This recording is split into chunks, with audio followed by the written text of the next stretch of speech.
সন্তান চিন্তা করলো বাবা মা কখন ঘুম থেকে ওঠে আর দুধ চেয়ে বসে, তখন যদি আমি দুধ দিতে না পারি বাবা মা হয়তো কষ্ট পাবে। সন্তান এই চিন্তা ভাবনা করে সারা রাত পর্যন্ত এই দুধের পেয়ালা নিয়ে বাবা মার মায়ের মাথার কাছে দাঁড়িয়ে আছে।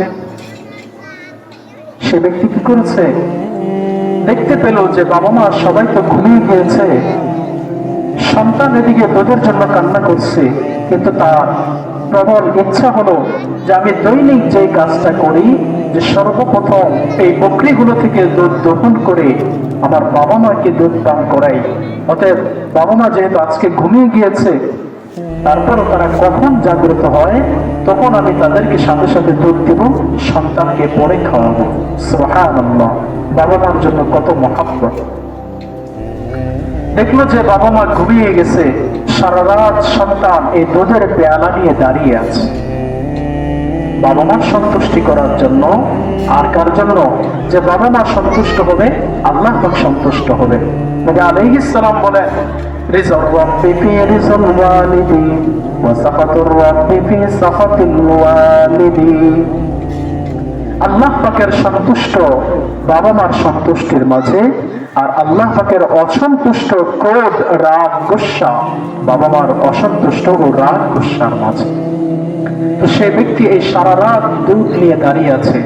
ফজরের সময় যখন আযানের ধ্বনি কানে পৌঁছেছে, তখন ঘুম ভেঙে দেখে সন্তান কি দুধের পেয়ালা নিয়ে দাঁড়িয়েছে। তখন বাবা মা তার জন্য খুশি হয়ে দোয়া করেছে।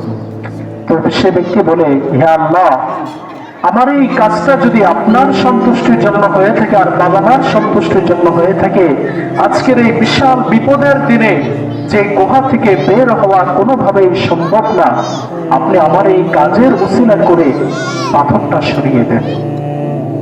তখন দেখতে পেল এই পাথরটা হালকা পরিমাণ সরে গেছে, কিন্তু এত বেশি সরে নাই যে একটা মানুষ বের হয়ে আসতে পারে। তো আল্লাহ তাআলা এই নেক কাজের কারণে কি করছেন, পাথরটা একটু সরিয়ে দিয়েছে। এখন দ্বিতীয় ব্যক্তি চিন্তা করতেছে যে আমি এমন কি নেক কাজ করেছি যার উসিলা করে আল্লাহ তাআলার কাছে আমি দোয়া করতে পারি। তার স্মরণে আসলো একদা তার কাছে এক মহিলা এসেছিল কিছু টাকা পয়সা নেওয়ার জন্য। তখন সে শয়তানের ওয়াসওয়াসায় ধোঁকায় পড়ে বলেছিল যে আমি তোমাকে টাকা পয়সা দিব এক শর্তে। কি শর্ত? যে তুমি আমার সাথে শারীরিক সম্পর্ক গড়তে হবে, তাহলে আমি তোমাকে টাকা পয়সা দিব, অন্যথায় দিব না। কিন্তু সেই মহিলা এতটাই বিপদ যে তার টাকা পয়সা লাগবে।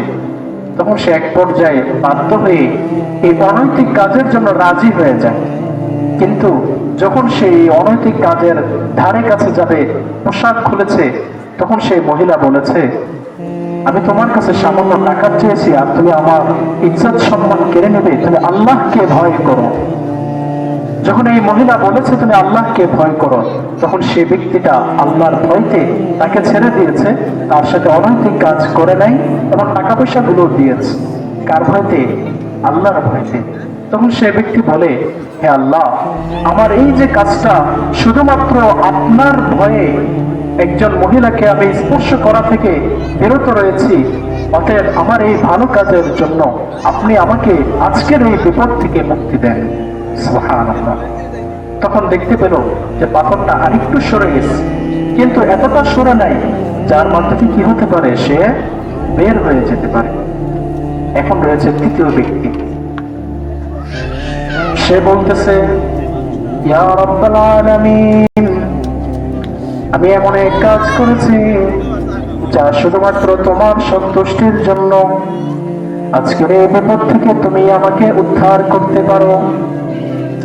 সে ব্যক্তি বলে, ইয়া আল্লাহ, আমি একদিন এক ব্যক্তিকে কাজে নিয়েছিলাম, একজন শ্রমিক নিয়েছিলাম, কিন্তু সেই শ্রমিক কোনো কারণে অর্ধবেলা কাজ করে চলে গিয়েছে। অর্ধবেলা কাজ করার কারণে শ্রমিক যে পারিশ্রমিক পাইতো, যে টাকা পাইতো, সেটা পরিপূর্ণ কাজ না করে চলে গিয়েছে, অর্ধবেলা কাজ করেছে। এই অর্ধবেলার যে মজুরি ছিল সেই টাকাটা দিয়ে আমি তার জন্য একটা ছাগল কিনেছি। ছাগলটা কিনে তার জন্য লালন পালন করেছি, এবং এই ছাগল থেকে যতগুলো বাচ্চা হয়েছে সবগুলো আমি রেখে দিয়েছি, একটাও বিক্রি করে নেই।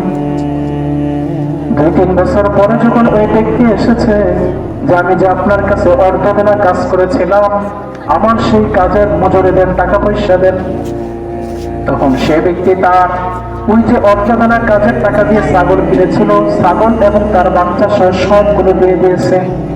তখন সেই ব্যক্তি বলে, আপনি কি আমার সাথে মশকরা করেন, ফাজলামি করেন? আমি তো আপনার শুধুমাত্র একবেলা কাজ করে দিয়েছি, একবেলা কাজের পারিশ্রমিক তো এতগুলো ছাগল হতে পারে না।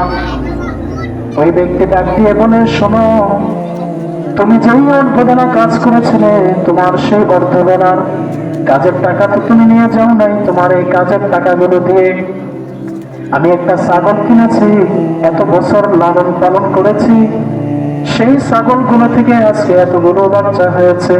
অতএব এই সবগুলো ছাগল তোমার জন্য, শুধুমাত্র আমি আল্লাহর সন্তুষ্টির জন্য তোমাকে সবগুলো দিয়ে দিলাম। সুবহানাল্লাহ। এই যখন নেক আমলের মাধ্যমে 3 ব্যক্তি দোয়া করলো, দোয়া করার কারণে তখন দেখলো যে পাথরটা গুহার মুখ থেকে সরে গিয়েছে, তারা নিরাপদে বের হয়ে আসছে। এই ঘটনা থেকে আমাদের একটি শিক্ষণীয় বিষয় হলো যে মহান আল্লাহ রাব্বুল আলামিনের সন্তুষ্টির জন্য খালেস নিয়তে আমরা যে কাজ করব, আল্লাহ তাআলা সেই কাজের মাধ্যমে আমাদেরকে বিপদ থেকে রক্ষা করবে।